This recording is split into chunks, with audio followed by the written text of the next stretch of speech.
Diễm xin chào cô chú, anh chị, các bạn và các em. Bên Na Uy đang là mùa xuân thì có những ngày nắng rất là đẹp. Những ngày nắng đẹp thì nhà Diễm thích nướng thịt lắm. Thì hôm nay Diễm chia sẻ công thức món bún thịt nướng, bao gồm thịt nướng nè, nem nướng và chả giò. Rất là đơn giản nhưng mà ngon lắm luôn. Món bún thịt nướng này mình có thể ăn vào cuối tuần, hoặc là khi nhà mình có tiệc, hoặc là có khách tới chơi. Rất là hợp. Bây giờ mình cùng vào bếp làm món bún thịt nướng này với Diễm nha.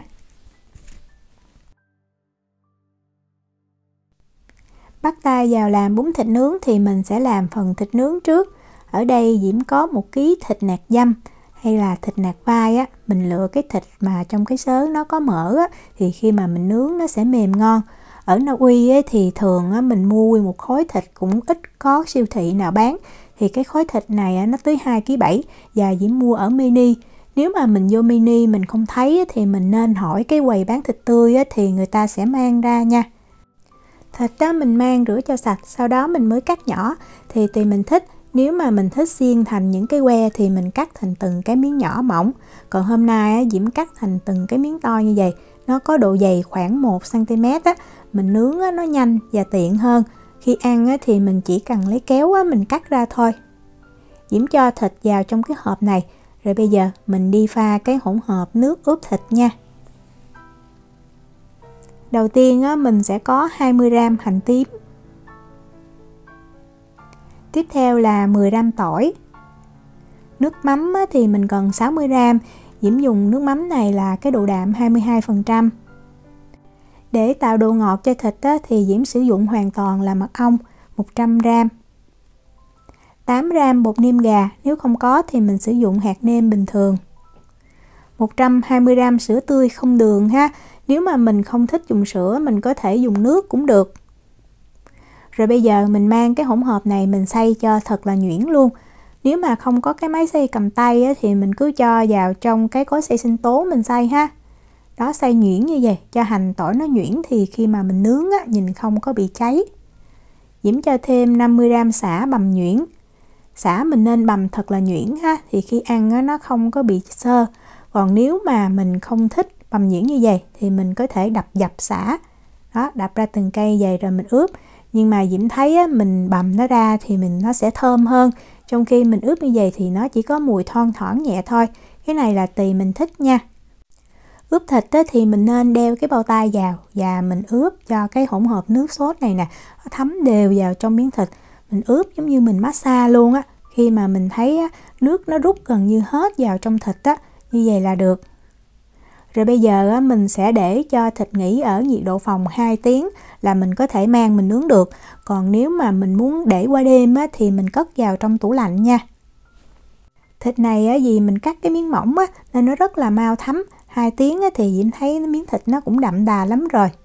Bây giờ mình đi làm phần nem nướng ha. Diễm sử dụng thịt heo xay cho nó tiện thì mình cần 400 g. Và lượng mỡ trong cái thịt heo này là 9%. Làm nem nướng thì mình cần thêm cái mỡ phần 100 g ha. Nem nướng mà không có mỡ là không có ngon, nó sẽ bị khô. Thì nếu mà mình không thích ăn mỡ thì mình thay 100 g mỡ này bằng 100 g thịt xay cũng được. Mỡ khi mà mua về thì mình rửa cho nó sạch nha. Diễm cho tí xíu muối nè. Tiếp theo là giấm. Rồi mình cho nước lạnh ra đó. Mình rửa giống như mình bóp miếng mỡ tí xíu cho cái phần dơ bên ngoài nó sạch. Sau khi rửa nước muối giấm thì mình xả lại nước lạnh từ 1 tới 2 lần ha. Rồi mình đi cắt nhỏ. Mình nên cắt hạt lựu và cắt nhỏ thôi nha. Tại vì nếu mà miếng mỡ to quá ăn chúng nó cũng ngán. Mỡ phần này giúp cho cái viên nem khi mà mình ăn nó có cái độ giòn và nó không có bị khô. Bây giờ Diễm sẽ mang mỡ và thịt này Diễm cho vào trong tủ đông đá 2 tiếng. Rồi sau đó mình mới mang ra mình làm nem. Sau 2 tiếng thì mình lấy ra và mình kiểm tra. Mình thấy mỡ nó đã đông cứng như vậy. Thì khi mà mình làm nem mỡ nó sẽ có độ giòn, nó dai rất là ngon. Thịt thì không cần phải đông cứng mà nó sẽ đông cái dạng như xốp Mình ấn vào vẫn được ha, nhưng mà rất là lạnh luôn. Để làm cho nhanh và tiện thì mình dùng cái máy stand mixer mình trộn. Diễm cho hết vào trong cái thau nè, vừa thịt vừa mỡ luôn. Diễm nêm vào đây 3 g muối, 8 g bột nêm gà, Tiêu thì mình cho khoảng 1/2 muỗng cà phê, Diễm cân là 1 gram. Để tạo đồ ngọt thì Diễm cho 30 gram mật ong hoặc là mình dùng 30 gram đường thốt nốt cũng rất là ngon. Mình cho thêm 20 gram tỏi băm nhuyễn nha. Để quết thì mình sử dụng cái cây quết chữ khô này. Và đầu tiên bật máy lên, mình sẽ để cái số nhỏ nhất nha. Tại vì lúc này mỡ và thịt nó còn lạnh mình bật cái máy số cao dễ làm hư cái máy. Diễm để cái số nhỏ nè, khi mà Diễm thấy bắt đầu thịt nó tơi ra là như vậy thì bây giờ mình mới tăng lên cái số 1. Thì mình sẽ quết ở cái tốc độ thấp này trong vòng từ 8 cho tới 10 phút. Mục đích của mình quết là giúp cho thịt nó tạo cái độ kết dính chứ không phải là nhuyễn. Chỉ cần như vậy thôi là viên nem nó đã rất là dai và giòn, ngon lắm. Nếu mà mình không có cái máy quết như Diễm thì mình cứ quết bằng tay thôi. Quan trọng là khi mà mình thấy thịt nó dẻo, nó kết dính như vậy, không phải thiệt là nhuyễn ha. Và lúc này mình sờ thử thì mình thấy thịt nó còn rất là lạnh. Bây giờ mình đi vo viên luôn ha. Thì Diễm sử dụng cái đũa này là dùng một lần và mình ngâm vào trong nước. Như vậy thì khi mà mình nướng cái đũa nó không có bị cháy và viên nem nó không có dính vào trong đũa. Mỗi viên thì mình chia khoảng 20 gram nha. Mình vo cho nó tròn rồi mình xiên vô thôi, nhanh lắm. Mình đeo bao tay thì thịt nó không có bị dính vào trong cái tay. Thì tùy mình thích một cái cây như vậy thì Diễm viên khoảng 4 tới 5 viên. Mình sẽ làm được 7 cái cây nem. Sau khi vo viên xong thì mình mang mình cất vào trong tủ lạnh, khi nào nướng thì mình đem ra thôi. Bây giờ Diễm đi làm chả giò. Đây là phần nhân của chả giò, Diễm đã cắt ra sẵn, Diễm giới thiệu sơ thôi ha, để tiết kiệm thời gian. Thì mình cần 400 gram khoai môn, mình cắt ra nhỏ như vậy. Khoai môn thì Diễm sử dụng nguyên một bịch như vậy là 400 gram, là loại đông đá. Mình để cho nó tan mềm là mình cắt ra được. Cà rốt thì mình cần 200 gram. Cà rốt 200 gram mình cân sau khi mình đã gọt vỏ nha. Rồi mình bào cho nó nhuyễn như vậy. Sau đó Diễm sẽ cho vào 1/2 muỗng cà phê muối và mình trộn lên cho thật là đều. Để cho phần nước của cà rốt nó tươm ra, mình dắt mình bỏ thì khi mà mình chiên nó không có bị những cái lấm tấm đen. Mình để nghỉ 15 phút là được ha. Nếu mà mình có củ sắn thì mình có thể sử dụng củ sắn thay cà rốt cũng rất là ngon. Đó, mình dắt ra mình thấy nước nó nhiều lắm. Một cái nguyên liệu tiếp theo Diễm có là 100 gram phần trắng của cây baro. Thì Diễm không có nêm hành nêm tỏi, Diễm thường dùng baro trong chả giò và Diễm thấy rất là ngon. Mình sử dụng cái phần trắng ở trên như vậy. Cái này nó vừa có vị tỏi mà vừa có vị hành luôn. Mình sử dụng thêm 10 gram nấm mèo. Thì nấm mèo mình cân 10 gram nấm mèo khô mình ngâm cho nó nở, mình rửa sạch, sau đó mình cắt nhỏ như vậy ha. Về thịt thì Diễm sử dụng 400 gram thịt đùi gà xay. Mình nên sử dụng thịt đùi gà thì cái chả giò nó không có bị khô. Thịt này mình mua mình lưu ý là nó không có thêm nước và muối nha. Bây giờ mình nêm nếm nhân này. Mình cho vào 6 gram muối. Tiếp theo là 10 gram đường. 4 gram bột nêm gà. Và 1/2 muỗng cà phê tiêu, Diễm cân được 1 gram. Cái gia vị của chả giò này thì Diễm thấy nó vừa ăn chứ không phải là đậm đà. Tại vì mình ăn chung với lại nước mắm trong cái tô bún thịt nướng nữa đó. Đeo bao tay vào và mình trộn cho nhân thật là đều. Nếu mà mình không có cuốn chả giò liền thì mình cứ bọc kín lại, mình cất vào trong tủ lạnh nha. Cuốn chả giò thì Diễm sử dụng cái bánh tráng bía. Cái này nó có kích thước là 15 x 15 cm. Và dưới cái công thức nhân này thì mình dùng một cái gói này rất là tiện. Mình dùng vừa đủ luôn á. Khi cuốn thì mình cho nhân vào 1/4 của cái bánh tráng như vậy. Rồi mình cuộn lại một vòng. Sau đó mình mới xếp hai cạnh hai bên lại. Cái này là cuốn chả giò nhỏ đó, vì vậy mình không cần phải xếp một cạnh trước một cạnh sau. Mình cuốn rất là nhanh. Rồi mình có thể dùng trứng để mình dán, còn Diễm thì Diễm sử dụng bột mì ha. 1 muỗng canh bột mì với lại 1 muỗng canh nước mình pha xong mình khuấy cho nó sệt là được. Vậy là xong. Khi chiên thì mình để lửa trung bình nha. Mình chiên ở cái nhiệt độ dầu là 170 độ C trong khoảng thời gian từ 12 cho tới 15 phút. Khoảng 3 tới 4 phút mình tới mình trở chả giò một lần cho nó vàng đều. Và mình nên chiên nó lâu tí xíu thì cái chả giò mình để cả ngày nó cũng không có bị mềm luôn, giòn rụm. Nếu mà mình chiên quá 15 phút rồi mà mình thấy chả giò nó chưa vàng thì cái nhiệt độ dầu nó hơi thấp, thì cái chả giò lúc này nó sẽ giống như nó bị dai, nó không có giòn nha. Mình lưu ý giùm Diễm. Mình chiên á, là mình thấy cuốn chả nó phải vàng như vậy. Và đây là cái đợt cuối Diễm chiên mà mình thấy cái chả giò nó vẫn trắng đẹp, nó không có bị những cái lấm tấm đen. Ăn bún thịt nướng á, thì mình không thể nào thiếu mỡ hành được nha. Diễm có 20g hành lá. Và Diễm nêm vào đây 1/4 muỗng cà phê muối. Sau đó mình lấy một cái nồi đó, mình cho vào 50ml dầu ăn. Diễm dùng dầu hoa hướng dương. Rồi mình lấy một tí xíu hành á, mình cho vào, mình bật bếp lên. Như vậy để mình dễ biết được cái độ nóng của dầu đó. Khi mà mình thấy cái miếng hành nó sôi lên như vậy là dầu nó đã nóng đạt, thì mình đổ liền vào trong cái chén hành và muối ha. Rồi mình nhanh tay đó, mình khuấy lên cho thật là đều.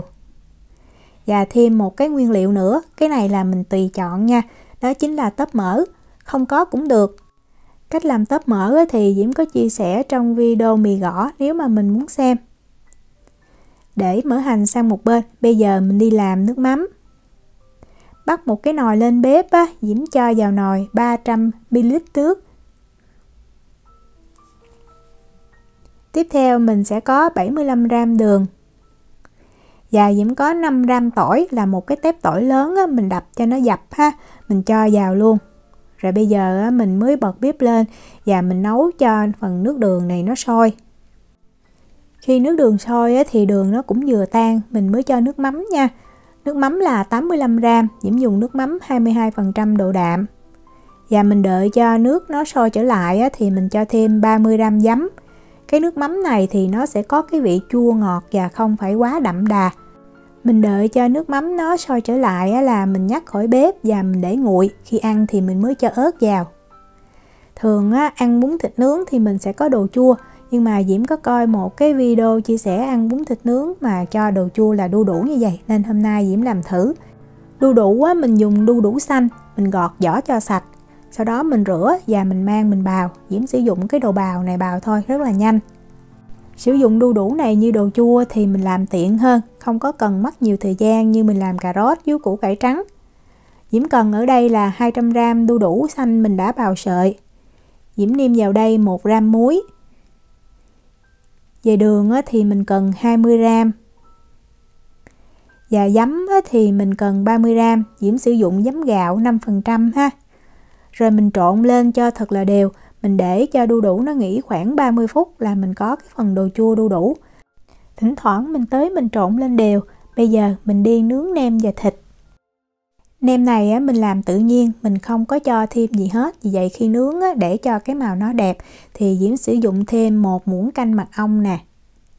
Rồi mình pha thêm 1 muỗng canh nước. Mình khuấy cho mật ong và nước nó hòa đều với nhau. Để khi mà mình nướng nem mình phết lên trên, giúp cho nem nó có cái màu đẹp và nó không có bị khô, rất là ngon. Cái vị nướng thì mình nên thoa dầu lên ha. Và nướng nem mình nên để cái lửa vừa thôi, không có để cái lửa cao. Tại vì nem nó rất là dễ bị cháy. Xếp nem lên thì khoảng 1 phút mình cứ trở nem một lần nha. Tại vì nem này Diễm làm theo kiểu của miền Nam nên nó có vị ngọt. Khi mà mình thấy nem nó đã chín tái đều hết như vậy thì mình lấy cái hỗn hợp nước mình khuấy cho đều, rồi mình dùng cái cọ để mình phết lên. Cái nước này rất là đơn giản nhưng mà làm cho nem nướng nó có cái màu vàng đẹp và nó không có bị khô. Mình phết đều lên rồi mình trở nem. Cứ như vậy cho tới khi mà mình thấy nem nó vàng thì mình nướng nem này khoảng chừng 12 phút là chín rồi nha. Đừng có nướng lâu quá thì nó sẽ bị khô. Rất là thơm ngon luôn. Cây nem nào mà vàng thì mình cứ lấy ra trước. Tại vì lửa nhiều khi cũng có cái chỗ nóng và cái chỗ nguội Nếu mà mình có cái vỉ nướng lớn thì mình có thể nướng nem và thịt cùng một lúc. Thì nem thịt nó chín cùng một lúc mình ăn liền sẽ ngon ha. Những cái đồ nướng thì nướng nên ăn liền chứ đừng có để lâu. Thịt nếu mà mình để trong tủ lạnh thì mình nên lấy mình mang ra ngoài trước 2 tiếng rồi mình hãy nướng. Trước khi nướng thì mình cho vào 2 muỗng canh dầu ăn. Nếu mà mình thích mình có thể cho thêm 2 muỗng canh nước ép cam tươi vào, giúp cho thịt khi nướng nó càng ngon hơn nữa. Cho dầu vào rồi thì mình trộn lên cho thật là đều ha, rồi mình mang mình đi nướng. Nướng thịt thì mình nên dùng lửa cao tí xíu, tại vì miếng thịt này nó mỏng chứ không có dày. Vì vậy mình nướng nó nhanh chín hơn là một cái miếng thịt như là thịt cơm tấm thì nó sẽ dày hơn. Khoảng 45 giây tới 1 phút thì mình trở thịt một lần nha. Như vậy thì miếng thịt nó chín đều và nó không có bị cháy. Khi mà mình thấy thịt nó chín tái đó thì mình sẽ lấy cái nước ướp thịt nè, mình phết đều lên trên mặt thịt, giúp cho miếng thịt nó không bị khô và cái màu cũng rất là đẹp luôn. Một cái miếng thịt như vậy thì Diễm thấy Diễm nướng chừng 4 tới 5 phút là nó chín. Mình nướng vừa chín tới là ngon nhất, nếu mà nướng lâu quá thì thịt nó sẽ bị khô. Vậy là mình đã nướng xong nem nướng và thịt rồi nè. Chả giò thì Diễm cũng đã chiên, cái này Diễm chiên Diễm để được 4 tiếng rồi đó mà vẫn còn giòn rụm luôn. Khi ăn thì mình sẽ múc nước mắm ra chén rồi mình cho ớt băm lên trên. Nước mắm mình để cho thật là nguội thì khi mà mình cho ớt băm lên trên nó nổi lên, nó không có bị chìm. Món bún thịt nướng này thì mình có thể dọn thịt nè, rau, bún lên chung rồi ai ăn bao nhiêu thì lấy, hoặc là mình múc ra từng tô đều được ha. Rau thì mình nên có húng cây nè, hoặc là rau húng lủi, rồi có xà lách, rồi có thêm dưa leo ha, rồi mình cho đồ chua như đu đủ chua ngọt nè. Rồi mình cho thịt nướng lên, tiếp theo là chả giò mình có thể để nguyên một cuốn hoặc là mình cắt ra. Về nem thì Diễm thấy một tô mình cho 2 viên nem là vừa, rồi mình cho mỡ hành nè, và cuối cùng là đậu phộng. Diễm chúc cô chú, anh chị, các bạn và các em có được bữa bún thịt nướng thiệt là ngon. Nếu mà có thắc mắc gì thì cứ để lại lời nhắn hoặc là gửi tin nhắn cho Diễm. Diễm cảm ơn sự quan tâm theo dõi video rất là nhiều. Hẹn gặp lại trong những video tiếp theo. Chào tạm biệt.